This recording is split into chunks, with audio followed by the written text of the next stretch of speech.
I'm Gus Downing, publisher and editor of the D&D Daily, and this is the LP News Network. We're here today with Rich Giaquinto, Senior Director, Gap Inc., and Jerett Sauer, Director, Digital Loss Prevention, Gap Inc. Rich and Jerett gave a session here at Protect entitled Building a Culture of Adaptability and Resilience, with the session description being, retail has undergone a seismic shift, and the ripple effect on loss prevention is undeniable. The list of challenges range from e-commerce transformation to risk mitigation to the relentless pace of cybersecurity challenges. Learn how one retailer has made adaptability a core component of its DNA, allowing them to mitigate risk and position the company for future growth. So gentlemen, give me a feel for your presentation today. Well, appreciate you having us. Absolutely. Thanks, guys. I think we've got a really compelling story to tell. But we want to make it really clear that it's a journey, right? We're all on this journey together.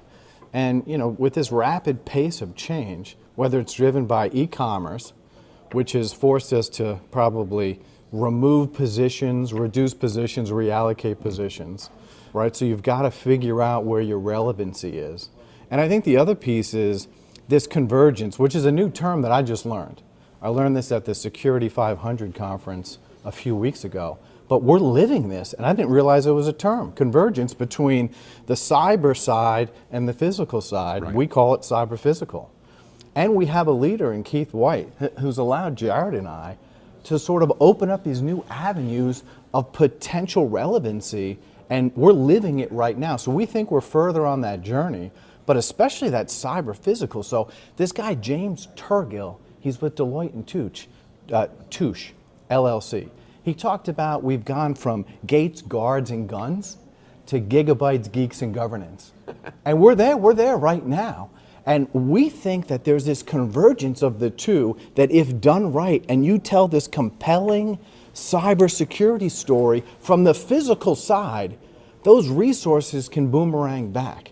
And that swim lane, even though they're two divergent swim lanes, when they come together, that is such power. And in our company, we have this triumvirate between legal and InfoSec, information security, and loss prevention, which that is our bread and butter. That is such a powerful component when you pull those together.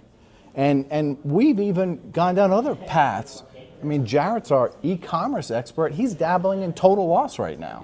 Yeah, I think any way that we can add relevancy to the loss prevention function and show that we're more than the traditional LP model that maybe existed 30 years ago is going to help bring our industry forward. And so if you look at the title of our presentation, adaptability and resiliency seem to be contradictory, but what we feel is you have to be both in the new era of retail. You have to be adaptable, but if you adapt too much, maybe you end up on the wrong path. If you're, you have to be resilient. The core of what loss prevention does is always beneficial to an organization, but if you stay with what you've always done, well, the retail environment and a lot will pass you by. So you have to balance both, and I think there's a way to do it in our industry that we're getting a chance to do in a real exciting way right now. So the total retail loss takes the boundaries off, absolutely, opens up your vision. Yeah.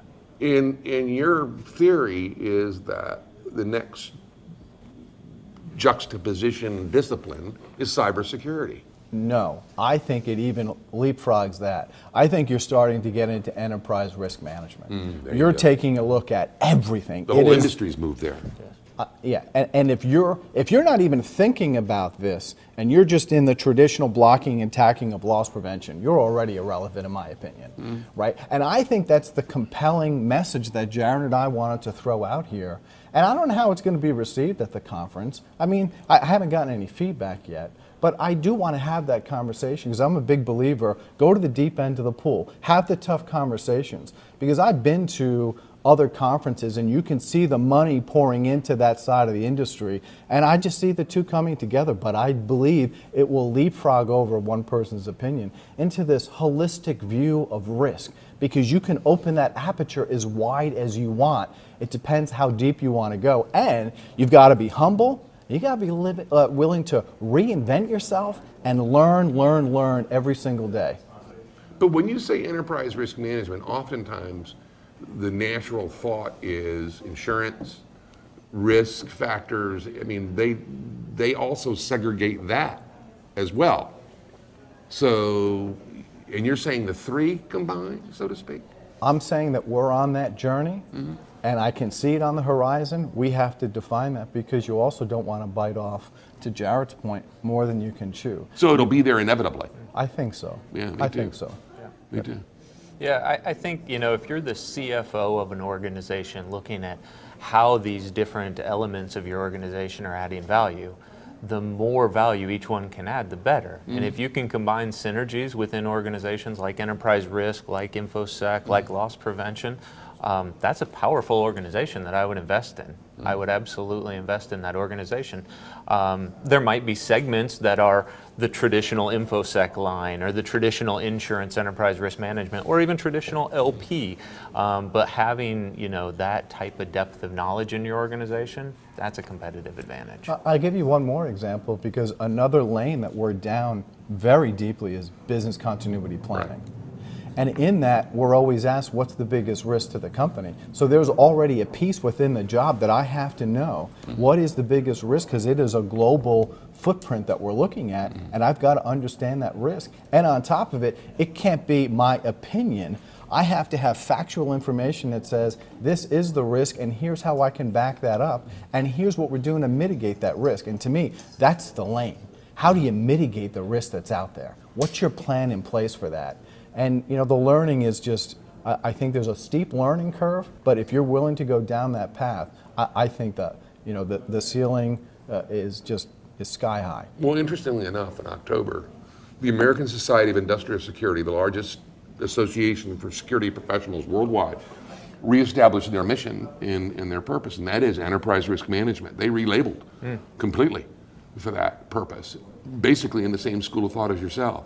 But I also think, because part of the reason you talk at an industry like this is you want to get that affirmation back, because I like to think that I'm well read and I understand things. But when I went out to that one conference and heard James Turgle talk about convergence, all right, I'm living it. Now I have a word to put to what is happening in the company, because it's been a rocky road. We've been on this since about beginning of 2014, this cyber physical. And we went out and hired a cybersecurity expert, and it didn't work out. It created real tension between the two groups. Because it kept it separate? We kept it separate, but we came in like a watchdog. Okay. We were going to come in and make sure that they were doing their job. That was the wrong way to go. And now we see that there is a distinct lane. We look at our stores and we define them as this concept of a publicly accessible data center, because that's what every store is. All of a sudden, we've got 3,000 data centers across the country, and if something happens in that store, we're responsible because we own physical. There's the lane. And now we have to be together, and that's where we've created this triumvirate within the company. And that's your definition of cyber physical. It is, but the risk is the reputation of the company.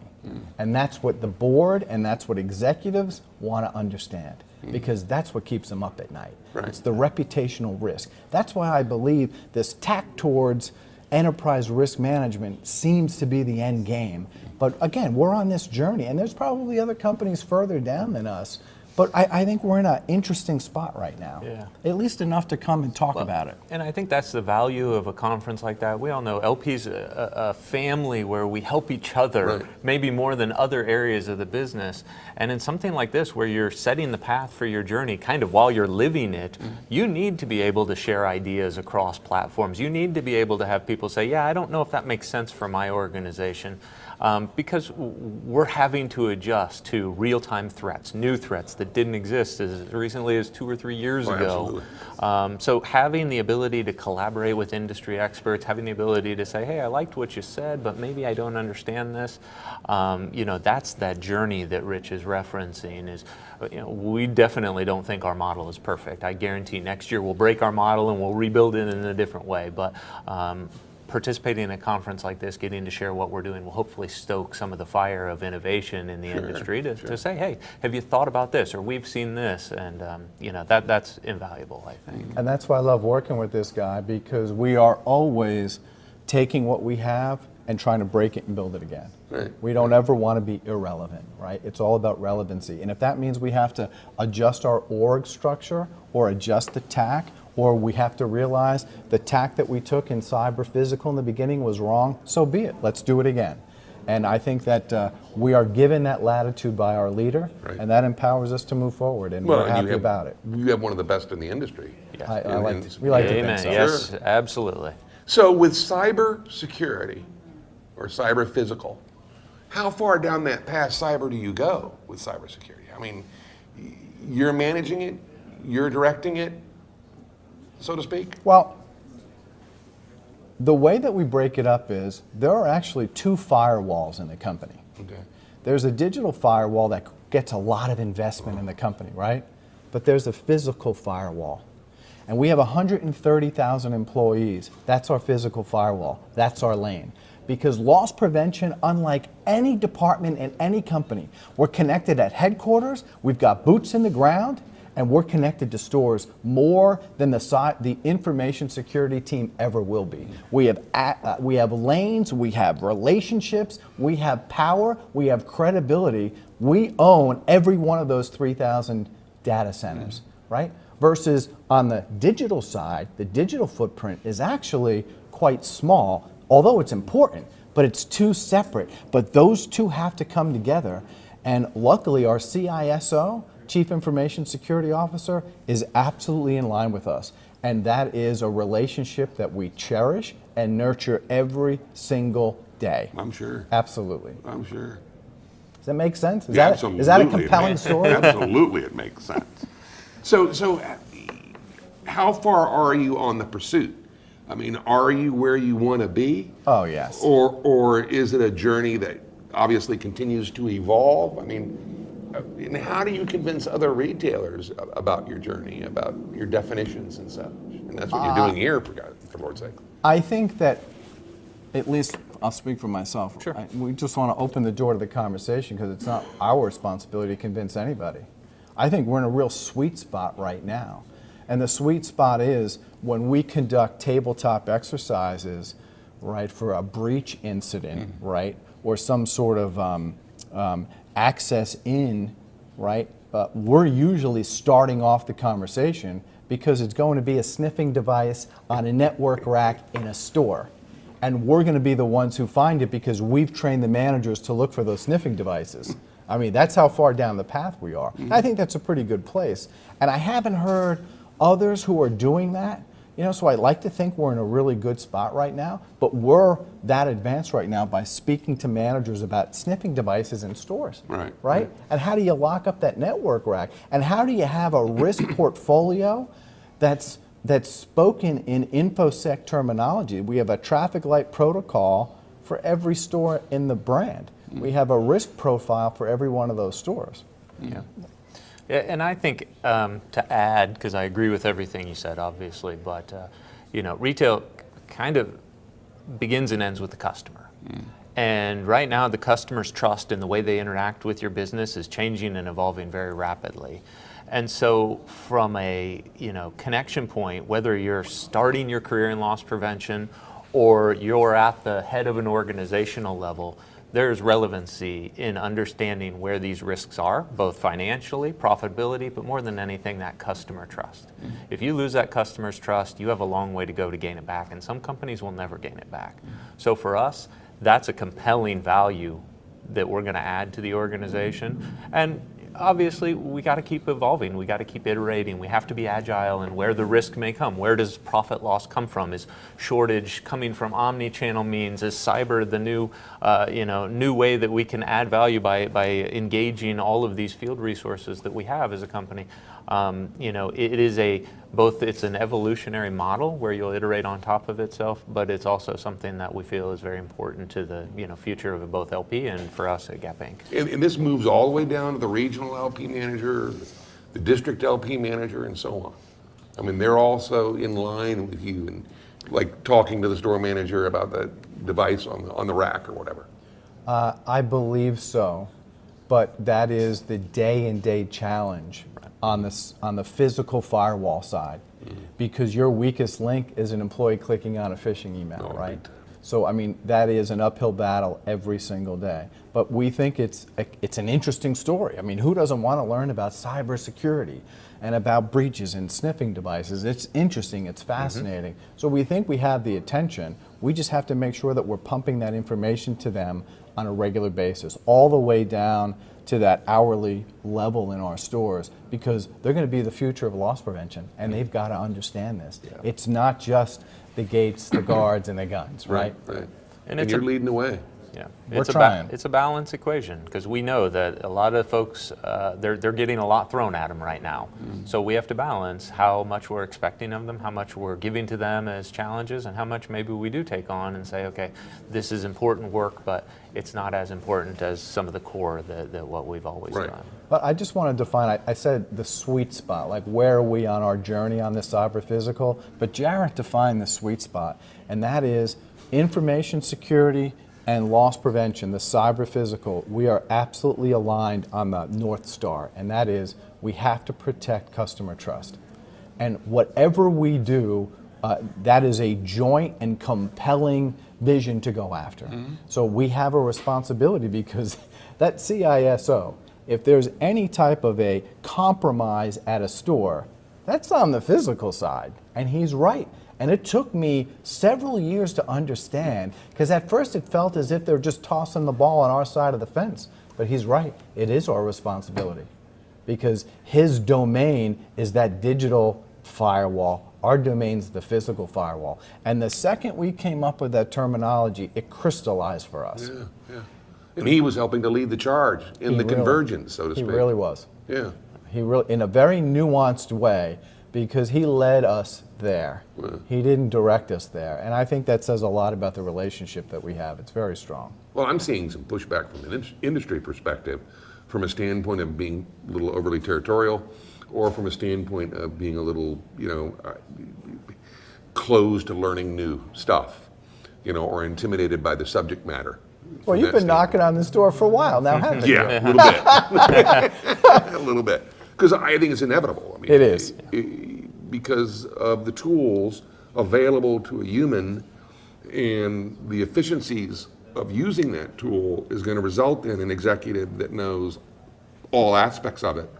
And it may not be, obviously in my generation, it may not be in your generation, but it's going to be there inevitably.